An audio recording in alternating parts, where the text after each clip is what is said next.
Bonjour à tous, on va parler ce matin de la parashat Lech Lecha. Parashat Lech Lecha, c'est la première épreuve que Abraham va recevoir. Hachem va lui dire, sache que tu vas partir de chez toi, de là où tu habites, de tout ce que tu as l'habitude de faire, tu dois changer. Si tu veux réussir à changer, il faut tout changer. Changer comment tu penses qu'on t'a éduqué, changer tout. Faut changer le disque dur. Et donc il part et il arrive où? En Israël. En Israël. Lech Lecha Mertecha. C'est arrivé en Israël. Ouais, en Israël. Sauf que quand il arrive en Israël, qu'est-ce qui se passe? Lui, il pensait, comme on a dit dans le petit mot de Torah ce matin, lui pensait qu'il allait arriver dans un endroit pour faire vraiment bien sa shlichut, de s'occuper de tout, de chacun, de leur montrer qu'il y a un Dieu sur terre, etc. Il arrive sur place, il n'y a rien à manger. Il rave ba'aretz. Et qu'est-ce qu'il fait? Il va en Égypte. Et là, il y a une de ces histoires. Ouais. Il faut demander à la. Donc la parashat Lech Lecha nous explique que Abraham il arrive en Israël. Et lorsqu'il voit qu'en Israël il n'y a plus rien à manger, il va en Égypte. Comme ça qu'on commence la parasha. Sur ça, on voit quelque chose de super intéressant, mais quand même de vraiment incompréhensible. Il n'y a pas à bouffer, il faut partir. C'est que Abraham, là, qu'est-ce qu'il dit à sa femme? Il dit à sa femme, tu vas te cacher de peur qu'on te trouve. Ça, on peut comprendre encore. Sauf que quand elle se fait trouver, qu'est-ce qu'elle lui dit? Dis que t'es ma sœur, comme ça je vais vivre grâce à toi. Et tu te bats pas pour ta femme, tu la laisses qu'elle se fasse prendre. Tu la laisses partir chez Pharaon, tu t'en fous d'elle. Ça dépend. C'est fou quand même. On parle d'Abraham et Sarah ici. Elle était sympa ou pas? On va voir. Alors ça c'est un peu, c'est comme l'histoire du rabbin qui commence sa dracha, son discours, et puis il y a quelqu'un qui dort à côté. Ça devait être très intéressant son discours, donc il dort. Au bout d'un moment il le voit, il dit à son copain qui est à côté de lui, il lui fait t'es à côté, tu peux pas le réveiller? Alors il lui dit celui qui l'a fait endormi, c'est lui qui doit le réveiller. Lorsqu'il y a une question forte comme ça sur un des patriarches, on est obligé d'écouter la réponse. Comment c'est possible qu'Abraham peut laisser Sarah partir sans savoir ce qui va lui arriver? Et pire que ça, elle lui dit tu vas mentir pour que moi je vive et toi on s'en fout. C'est fort. Vous les donnez une. Sur ça, on voit que premièrement, la raison pourquoi Sarah a été très belle par rapport aux Égyptiennes, c'est parce que là-bas, les gens d'Égypte arrivaient de l'Irak, de Babel, de l'Iran, c'était des endroits très chauds. Et donc les gens étaient trois quarts noirs. Par contre, Sarah, qui venait d'un petit peu plus bas, elle était un petit peu plus blanche, on va dire. Pas complètement noire. Et donc, elle était différente des autres. Et c'est pour cela que les Égyptiens, quand ils l'ont vue, ils ont été tout de suite attirés. Sur ça, on voit que les Égyptiens avaient quelque chose de très spécial. Ils étaient très religieux. Ils faisaient très attention à la religion, mais surtout sur une chose. Étant donné que c'est très très grave d'avoir des relations avec une femme mariée, c'était mieux de tuer le mari, comme ça quand on a une relation avec cette femme, c'est pas une femme mariée. Donc ils étaient très religieux. C'est fou quand même. Ils faisaient très attention à ça parce que avoir des relations avec une femme mariée, c'est plus grave que tuer.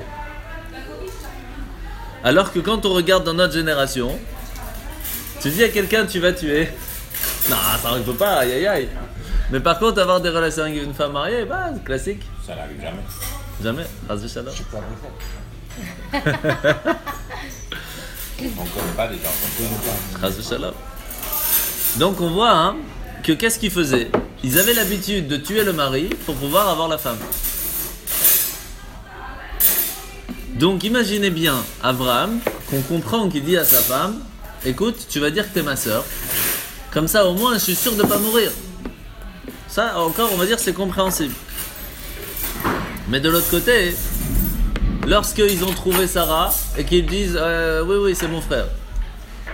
Elle dit ok, alors viens avec moi, on va se marier. Et il l'amène où pour se marier avec qui? Avec Pharaon. Et qu'est-ce qu'il a cru Abraham? Qu'elle allait être tranquille, c'est bon, moi je vis maintenant, tu peux y aller.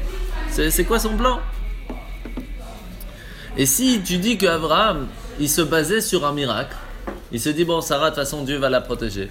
Et pourquoi Abraham ne va pas le protéger? On parle d'Abraham ici. Alors pourquoi tu te bases que Sarah elle va avoir un miracle mais pas sur lui? Alors peut-être on peut dire qu'Abraham c'était un peu heureux. Il avait très peur pour sa vie, il était prêt à tout pour garder sa vie. Très difficile à dire ça. Merci.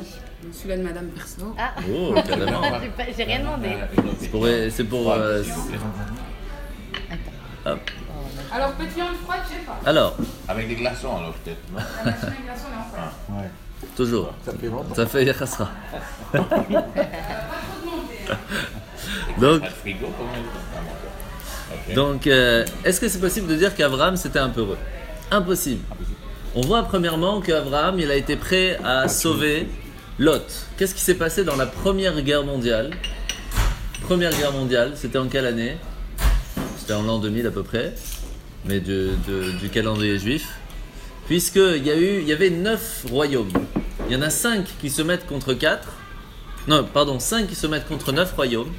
Les 5 réussissent à gagner contre les 9 royaumes. Je m'envoie les pizzas. Et dans un de ces royaumes, des 9, il y avait le neveu d'Abraham qui habitait. Il s'appelait Lot. Lot se fait emprisonner par les 5 rois. Abraham, il part seul avec Eliezer faire la guerre contre les 5 rois qui ont réussi à tuer les 9 royaumes. Et il gagne. Alors quoi, de dire qu'Abraham il avait peur de quelques gardes égyptiens? Ch'toyot. Impossible. Impossible. Alors, peut-être dire qu'il n'aimait pas assez sa femme pour se battre pour elle. Ça c'est impossible parce qu'ils sont restés plus de 80, 90 ans ensemble. Et ils n'ont pas eu d'enfants, ils n'arrivaient pas à avoir d'enfants. Ils restaient quand même ensemble. Et plus que ça, il a tout fait pour elle. Il lui a tout donné. Tout ce qu'il faisait c'était pour elle. Au point même qu'on voit plus tard lorsqu'il va devoir l'enterrer, il va payer à fort prix l'endroit le plus saint du monde pour pouvoir lui donner un endroit où être enterré. Donc c'est pas possible de dire qu'Abraham n'aimait pas assez Sarah. Alors c'est comme ça. Comment ça se fait qu'il n'a pas fait la guerre contre l'Égypte pour reprendre Sarah? Et même si tu dis on va attendre un petit peu, mais pourquoi il n'a pas fait la guerre contre Pharaon alors? Où est-ce qu'il s'est caché? Qu'est-ce qui s'est passé à ce moment-là? Alors il y a plusieurs réponses. On va voir celle de Ramban, Rabbi Moshe Nachmanide, qui nous dit qu'en fait Abraham a fait à ce moment-là une faute qui l'a amené à en faire une autre. Laquelle? Étant donné qu'il arrive en Israël, Hachem il lui dit il va en Israël. Il arrive là-bas, il voit qu'il n'y a rien à manger. Tout de suite il fait demi-tour. Même pas il essaye de voir, peut-être je vais réussir à faire pousser quelque chose. Donc c'est qu'il y a eu une sorte de manque de confiance en Dieu. Alors étant donné qu'il a eu une manque de confiance en Dieu, il arrive devant l'Égypte. Ce manque de confiance en Dieu qu'il a eu à ce moment-là lui a fait perdre son manque de confiance en lui. Et donc c'est pour ça que, et aussi en Dieu. Ça c'est la réponse de Nachmani. Mais c'est dur quand même de dire quelque chose comme ça. Pourquoi? Tout simplement parce que dans la Torah on dit que, surtout dans la Mishnah on explique qu'il a eu en tout 10 épreuves. Une de ces épreuves c'est lorsqu'il va en Égypte.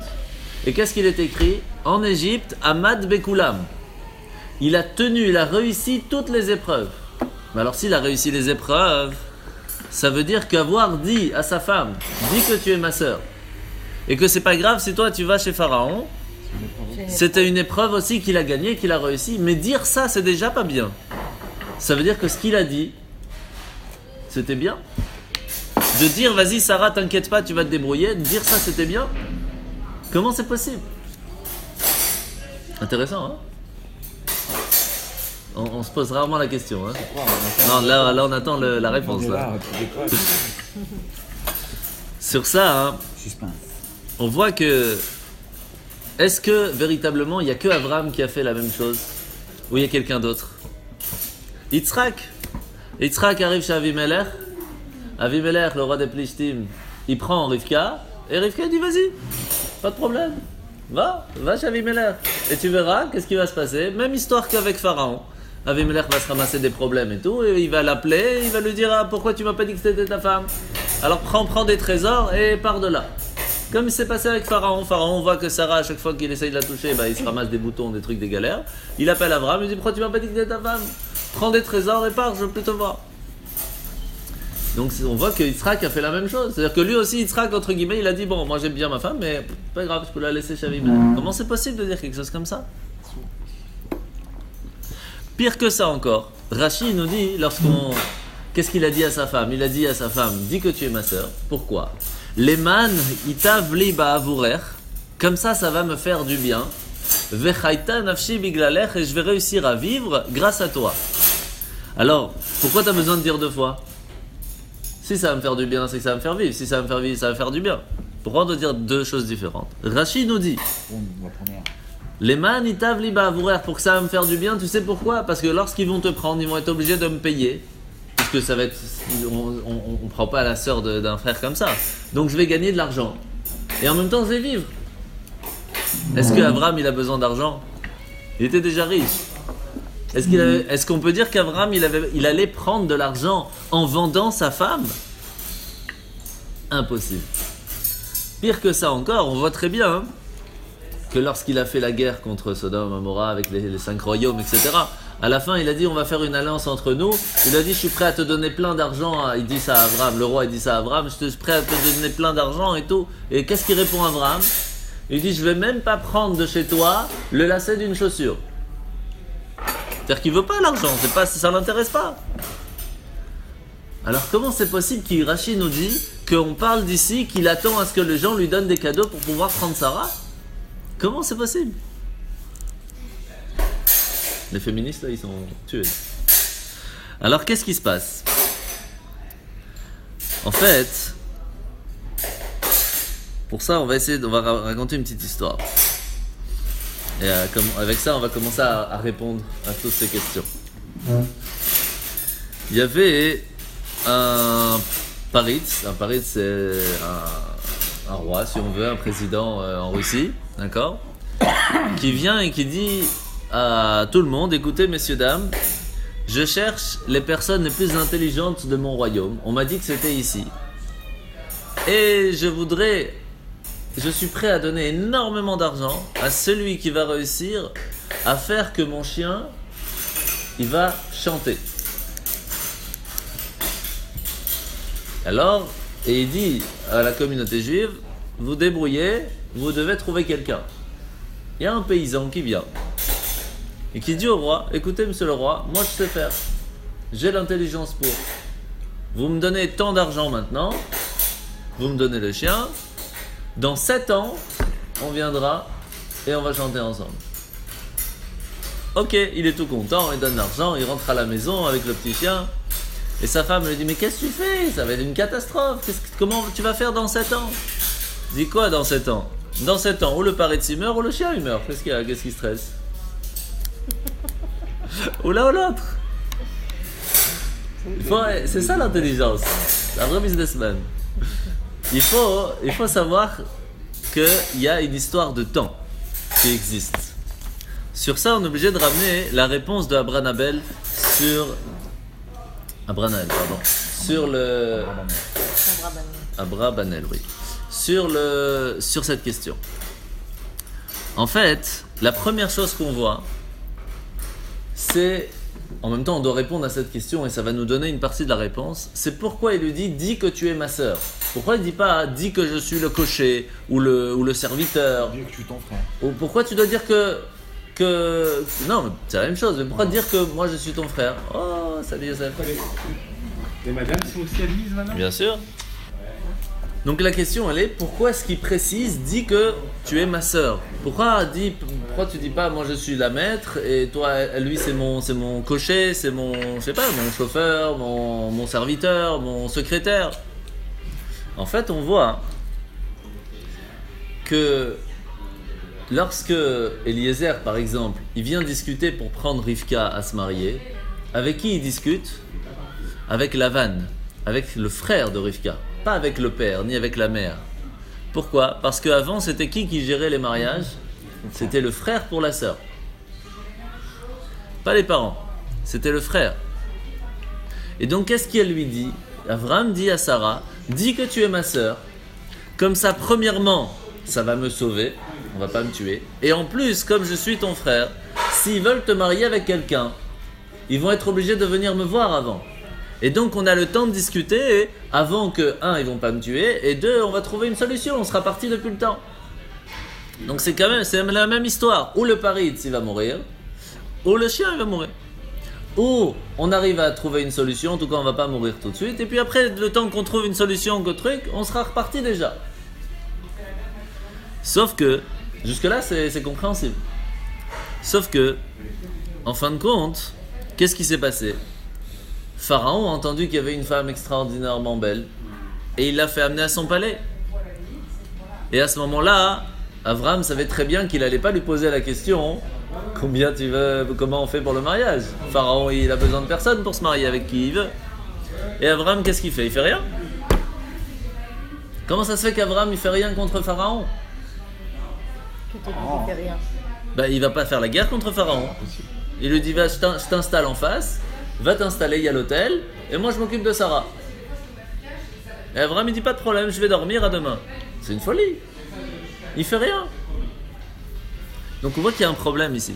La même histoire avec Yitzhak. Ça, on pouvait dire que ça fonctionnait avec Abraham encore, la partie du temps. Mais la même chose avec Yitzhak. Yitzhak, il y a Rivka, Avimelech, il prend Rivka, il dit, c'est pour moi. Ok, prends. Comment c'est possible de laisser un truc comme ça? Sur ça, hein,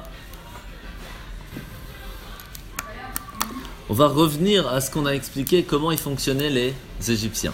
Les Égyptiens fonctionnaient que pour eux c'était mieux de tuer une personne, le mari, que d'avoir des relations avec une femme qui est mariée. Pourquoi? Il faut comprendre pourquoi. Là, en fait, la réponse elle est simple. Lorsqu'une personne va tuer, elle fait une faute une fois. Lorsque une personne a des relations avec une femme mariée, elle fait une faute à chaque seconde.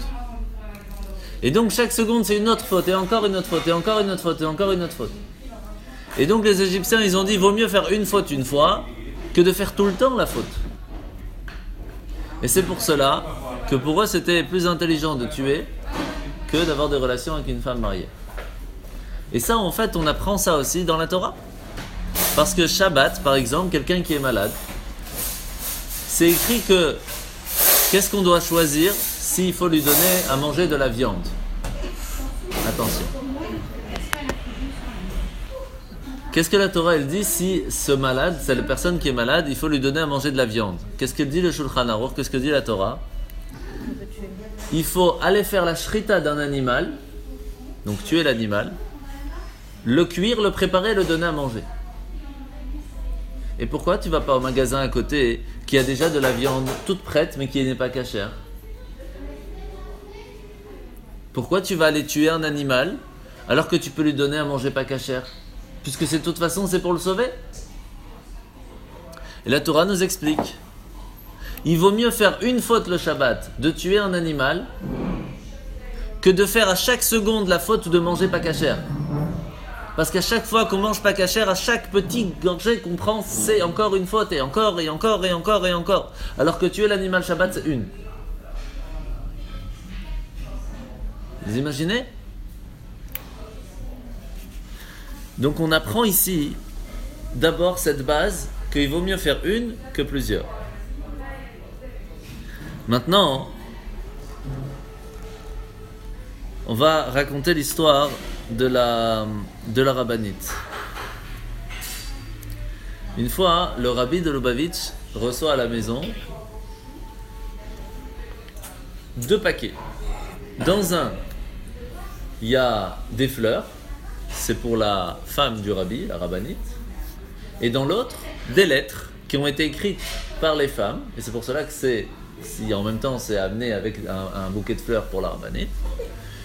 Et qui sont pour avoir des bénédictions pour toutes ces femmes qui n'avaient pas d'enfants ou qui voulaient la santé, etc., etc. Et qu'est-ce que fait le secrétaire? Il amène le bouquet de fleurs à la femme du rabbi et les lettres au rabbi. Vous savez ce que dit le rabbi? Pourquoi vous m'amenez les lettres à moi? Ma femme peut aussi bénir. C'est aussi la rabbinite.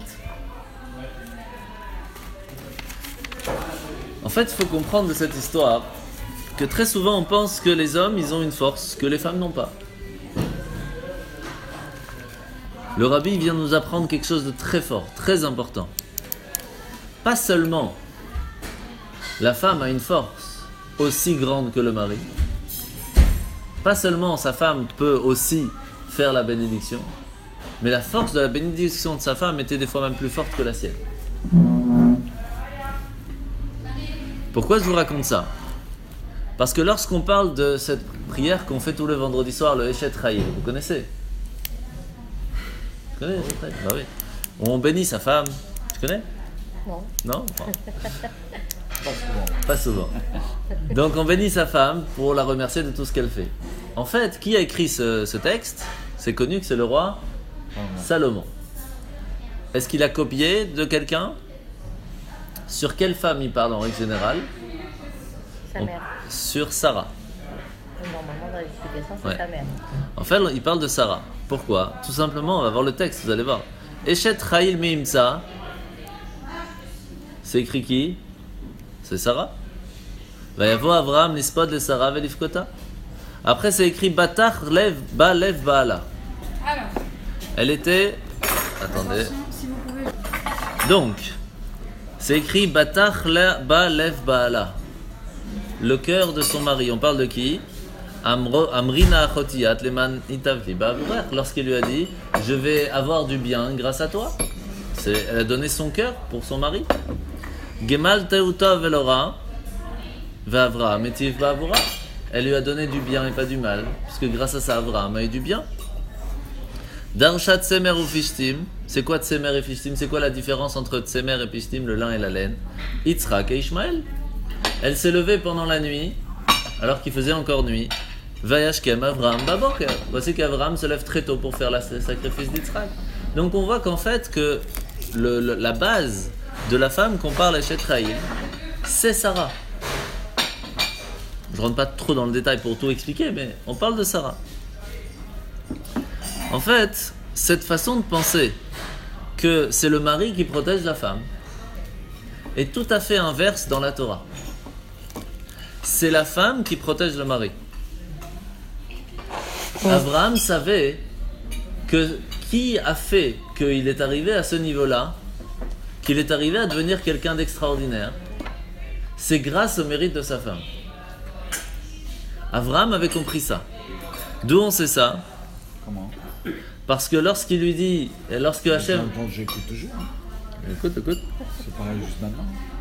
Lorsque, on sait très bien, même c'est écrit dans le Sefer Bereshit, que les Imaot sont plus grandes que les Avot, que les mères du peuple juif ont toujours été plus grandes que les pères du peuple juif. Pourquoi? Par exemple, lorsque Sarah dit quelque chose à Abraham, il lui dit il faut que tu renvoies Agar et Ishmaël de la maison. Qu'est-ce que Abraham, c'est un homme de chesed, un homme de bonté. Comment il peut renvoyer sa femme et son fils? Et qu'est-ce qu'il lui dit Dieu? Ma chez Sarah omeret, shma bekola. Bah ouais. Tout ce que Sarah va te dire, écoute sa voix. C'était Sarah, hein. C'était Sarah, bien sûr, c'était Sarah. Pas toutes Donc les on femmes sont des apprend, Sarah, hein. on apprend de là. Alors tu fais Aussi. Shatraïl? Tu fais Shatraïl ou pas? Aussi. Attention, hein. Ouais, bah écoute, Qu'est-ce qu'on apprend de là? Rachid nous dit Lamadnu Shavram ayat tafel et Sarah beneviut. On apprend de là que la prophétie, la force prophétique de Sarah était plus grande que celle d'Abraham et qu'Abraham était tafel à Sarah. Abraham s'abaissait au niveau de Sarah. Plus que ça, on voit que lorsque Sarah est partie de ce monde, c'est écrit que les lumières du vendredi qu'elle allumait restaient allumées jusqu'au vendredi d'après. Lorsque elle est partie de ce monde, les lumières se sont éteintes. Mais j'ai une question, est-ce que tu crois qu'Abraham, il allumait pas les bougies de Shabbat? Bien sûr qu'Abraham, il allumait les bougies de Shabbat. Et alors ça veut dire que lorsqu'Abraham allumait les bougies de Shabbat, les bougies ne restaient pas allumées une semaine? Eh bien non. Ils ne restaient pas. Alors qu'il y a quand Sarah allumait, ça restait. Et lorsque Rivka arrive et qu'elle a à peine 3 ans et qu'elle allume les bougies de Shabbat, les bougies restent allumées pendant une semaine. Alors que Abraham lui-même, ou même Yitzhak lui-même, il allume et ça marche pas, ça reste pas allumé une semaine. je m'en amuse dans Hashmonaïm, ils ont fait 8 jours. Ah. Mieux encore. Donc, on voit qu'à ce moment-là, c'est pour cela aussi, ça répond à la question de dire pourquoi il lui a dit dis que tu es ma sœur et il lui a pas dit dis que je suis ton frère. Pourquoi il lui dit dis que tu es ma sœur? Parce qu'il lui dit dis que tu es ma sœur, comme ça je vais être sauvé grâce à toi. C'est toi qui. Tu comprends? C'est elle la base, c'est elle qui fait la protection, c'est elle qui gagne tout, c'est elle qui a la force, c'est avec elle que tout se fait. Et c'est pour cela que quand on regarde le texte, c'est écrit comme ça. Les ma'anitav li ba'avurer, qui va faire du bien à moi. Mais on parle de qui va faire du bien? On parle des Égyptiens là, oui. Mais alors c'est pas au pluriel. Comment on devrait dire en hébreu que les Égyptiens me fassent du bien? Les man itavu li ba'avurer, qui vont me faire eux du bien à moi. Là c'est écrit les man itav li, que il va lui me faire du bien. Mais on parle de qui lui? En fait, Sarah avait un ange protecteur qui se baladait tout le temps avec elle et qui la protégeait. Alors Abraham qui voyait cet ange lui dit dis que tu es ma sœur, comme ça ton mérite me protégera. Et demande à ton ange qu'il me fasse du bien. Les manitavli bavourer, que ton ange lui me fasse du bien, qui me protège aussi autant qu'il te protège à toi. Et c'est pour ça que c'est répété. Les manitavli bavourer, si l'ange protecteur va me protéger, va me faire du bien, alors vechaita nafshi biglalech, alors je vais pouvoir vivre grâce à toi. Et donc en fait Abraham n'avait aucun stress pour Sarah. Parce elle partait pas seul. Il savait que Dieu était avec lui et avec elle beaucoup plus que lui. Il savait que elle avait un ange protecteur qui restait tout le temps avec elle. Mieux que ça encore, lorsqu'on apprend un petit peu la Torah, qu'est-ce que la Zohar nous dit? Nous dit tout simplement que comment c'est possible que Abraham est devenu très riche à ce moment-là, parce qu'on voit que quand Sarah est arrivée chez Pharaon, Pharaon a essayé de la toucher, mais tout de suite il a eu plein de boutons, il a ramassé plein de malédictions, etc. Pharaon va donner plein de trésors à Abraham et Sarah. Carrément, il va offrir une ville à Sarah, il va lui dire la ville de Goshen t'appartient. C'est comme ça qu'après les Juifs, quand ils descendent en Égypte, ils vont à Goshen. Et qu'est-ce qu'on apprend de là? Le Zohar nous dit Abraham kibel gam mamon rav bisrut Sarah. Par quel mérite Abraham a reçu beaucoup d'argent? Grâce au mérite de Sarah. Pourquoi? Et le Zohar continue par une phrase qui est très connue dans le Talmud aussi. Brachat parnassa tluya baisha. La bénédiction de la parnassa est basée, ne peut venir que par le mérite de la femme. Si la femme a le sourire, elle est contente et qu'on lui donne ce qu'elle a besoin, alors la richesse et la tranquillité sera dans la maison. Si on ne fait pas assez attention à sa femme, alors malheureusement ça arrive des choses moyennes. Bon, la femme amène et elle dépense aussi. Ah oui, ça. C'est elle, donc c'est pour ça. On comprend. Bah voilà. Maintenant j'ai compris. Alors. Maintenant tu comprends. Qu'est-ce qu'elle veut avec son argent? C'est son argent. Sur ça, hein, on va raconter une petite histoire d'une femme qui s'appelle Chaché Vyshetsky. C'est de la famille de Vyshetsky d'ici. Qui. T'as entendu parler de cette histoire? Je connais les jets. Ah, tu connais Vyshetsky, ok. Alors je vais te raconter l'histoire d'une de ses ancêtres. Je ne connais pas. Son arrière-grand-mère. Alors, qu'est-ce qui s'est passé? En fait, elle avait un petit garçon de 9 ans, du nom de Shlomo. Shlomo. Et c'était au moment des communistes où ils avaient interdit d'aller dans les écoles juives, donc ils étaient obligés de les mettre dans les écoles communales, et là-bas, malheureusement, ils leur apprenaient des choses pas top, etc. Mais bon, ils arrangeaient, ils faisaient le travail à la maison, ils rattrapaient le retard, etc. Mais il y avait un autre problème. C'est que Shabbat, il fallait qu'ils aillent à l'école. Alors une fois il est tombé malade, une fois il avait la grippe, une fois il est tombé par terre, une fois il devait aller chez le médecin, et ils inventent un truc, etc. Jusqu'au jour où il y a la morale qui savait très bien, la professeure qui savait très bien pourquoi il venait pas à l'école, qui vient voir la mère et lui dit écoutez-moi bien, demain c'est samedi, il y a le plus gros interro de l'année. S'il n'est pas là, je serai obligé d'aller dire à la commune, au KGB, entre guillemets, à la police, que vous n'avez pas amené votre enfant parce que c'est Shabbat. J'ai pas le choix. Et donc, Shabbat matin, elle se lève. Et elle n'a pas le choix. Parce que c'est sa vie. À choisir entre la vie et Shabbat, on choisit la vie. Donc elle se lève, elle prépare le petit de 9 ans. Lui, il ne sait pas trop ce qui se passe. Et il suit sa mère. sur la route, elle rencontre son père et Rav Mendel Futterfass, donc deux grands chassidim, deux grandes personnes. Et elle lui explique le problème. Le Rav Mendel Futterfass ne dit rien.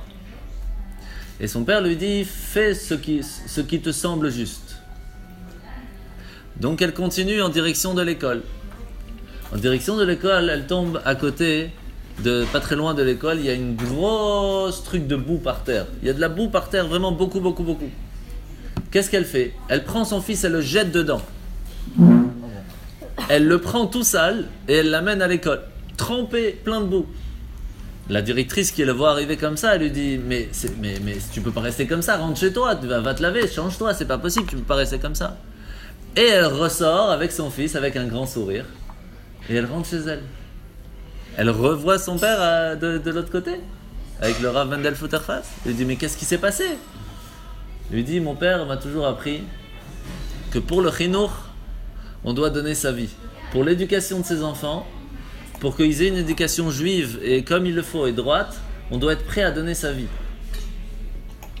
Et donc, tu m'as dit de faire ce qui je semblait juste, j'ai eu la possibilité, je l'ai fait. Comment on voit la force de la femme a pu donner une éducation extraordinaire à son enfant, d'être prêt à tout pour garder une éducation juive. Je ne suis pas, c'est pour ça que ça Ah, c'est ça, oui.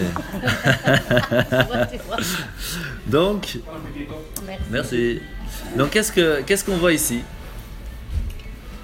Qu'en fait, Hachem avait prévu qu'il fallait donner la force aux femmes dans les générations futures, d'avoir cette force de pouvoir tenir contre les problèmes, contre les envahisseurs, contre les gens qui ont toujours essayé de nous embêter.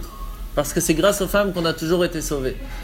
Par exemple, par quelle force les femmes en Égypte, ils n'ont pas tué les petits garçons. Et comment ils s'appelaient, Yocheved et Shifra et Poua, Yocheved et Myriam, ils n'ont pas tué les petits garçons. Et même mieux que ça encore. Pharaon, qu'est-ce qu'il a dit? Pharaon, il a dit, on va jeter les garçons dans le Nil et les filles, on va les laisser vivre. Pourquoi il précise les filles, on va les laisser vivre? Parce qu'il voulait, parce que si tu dis les garçons, tu les jettes, c'est-à-dire que les filles, tu les jettes pas. Pourquoi la Torah nous dit que Pharaon a précisé les filles, il faut les faire vivre? Parce qu'il voulait que les filles vivent de la façon égyptienne. Sauf que, qu'est-ce qui s'est passé? Les filles, qu'est-ce qu'ils ont fait? Ils n'ont pas vécu de la façon égyptienne. Ils ont continué à tenir la façon juive. Par quelle force? Au moment où Sarah a été attrapée par Pharaon et qu'elle a resté honnête, elle est restée droite, elle est restée pure, à ce moment-là, ça a donné à tous les enfants de Sarah, à tous ses descendantes, la force de rester pure même en Égypte. Et c'est pour cela que Rivka aussi va devoir passer par le palais de Avimelech, qui était la base de Babylone. Parce que lorsqu'il y a eu l'exil de Babylone, eh bien là aussi les femmes ont eu beaucoup de problèmes. Et qui c'est grâce à qui on a été sauvé à Babylone et qu'on a pu avoir le deuxième temple? Encore une fois grâce aux femmes. Par le mérite que Rivka est allée là-bas et qu'elle est restée pure, ça a donné la force à tous ses descendantes de rester pures aussi à Babylone. Donc on voit que la force que les femmes ont reçue a été par ça que Abraham est descendu en Égypte, par cette épreuve qu'ils ont passée. Et qu'est-ce que la Mishnah nous dit? Hamad Bekulam. Dans cette épreuve, pas seulement lui il a tenu, dans toutes les épreuves, les deux ensemble ils ont tenu, ils ont gagné des forces par ça. Parce que c'est comme on a dit ce matin, les Yeridat, Sorech Aliyah, par cette descente qu'ils ont eue, Sarah et Rivka à ce moment-là, il y a eu une montée extraordinaire de force que tous les descendants, jusqu'à encore aujourd'hui, ont les femmes, de pouvoir tenir même dans les plus grandes difficultés. Est-ce que on peut dire qu'Abraham attendait l'argent alors? En fait, c'est exactement ce qu'on a expliqué. Grâce à ça que la femme, elle a fait tout ce qu'il fallait pour tenir la pureté, que ce soit avec Sarah ou que ce soit avec Rivka, par le mérite que lui a fait attention à sa femme, qu'elle ait tout ce qu'il fallait, c'est ainsi qu'il a réussi à gagner tout l'argent qu'il a reçu. Et c'est pour cela que Ramban il nous rajoute Maaseh Avot Siman Labadim. Pas que lui qui dit, mais par rapport à ça. Ce que nos pères ont fait, ça doit être un siman pour nous, un signe pour nous. Qu'est-ce que ça veut dire? Que véritablement, on doit savoir comment on doit montrer l'exemple à nos enfants. Il faut savoir toujours se poser la question avant de choisir de faire une décision. Il faut savoir qu'il y aura un jour où nos enfants vont tomber dans une galère, dans une épreuve. Et la question qu'ils vont se poser, c'est qu'est-ce qu'il aurait fait mon père dans ce cas-là? Qu'est-ce qu'elle aurait fait ma mère dans ce cas-là? Dans le cas où Sarah arrive chez Pharaon et elle ne se fait pas toucher, elle reste pure, elle fait attention à elle. Dans le cas où Abraham doit faire attention de savoir s'il va se faire tuer pour Dieu ou pas. Dans le cas de sacrifier une partie de sa vie pour Dieu. On doit se poser la question, comment est-ce que nous, on va montrer l'exemple à nos enfants? Lorsqu'on a des galères qui nous arrivent, on doit se poser la question. Si un jour nos enfants vont avoir des galères dans la vie, ils vont se poser la question, comment ma mère, elle faisait dans ces cas-là? Et c'est comme ça qu'ils vont faire. Ils vont pas se poser la question combien de temps ils ont étudié, combien de temps ils sont allés manger, combien de temps... Ils vont se poser la question, comment mon père gérait un moment de stress? Parce que c'est comme ça que je vais le gérer. Comment ma mère gérait un moment de stress? Et c'est comme ça qu'elle va le gérer. La emuna pshuta, la foi simple et pure qu'avaient nos parents. C'est pour cela que les patriarches sont appelés nos pères et pas nos généraux, pas nos philosophes, nos pères, parce qu'on doit prendre exemple d'eux. Autant Abraham, Avinu et Sarah, Yitzhak, Rivka, Yaakov, Léa, Rachel, Bila et Zilpa, les 4 imaot avec les 3 avot, ont toujours montré que ils ont toujours été forts, restés sur leur position lorsque on parlait de Akadosh Baruch Hu, on parlait de Dieu. Et bien nous aussi, cette force de l'Ech Lecha, Sakachem il nous dit, aie confiance en moi. Sache que tu vas partir, mais ce sera pour toi. Tu auras des galères, mais t'inquiète pas, ce sera pour toi. Tu dois peut-être aller en prison, tu dois peut-être aller chez Pharaon, mais sache que ce sera pour toi. Parce que ça te donnera à toi la possibilité de montrer à toi, à tes enfants, à ton mari, à ta femme, la force que tu as pour que tes enfants puissent continuer. Et Bezrat Hashem arriver très tôt, Mashiach Tzidkeinu.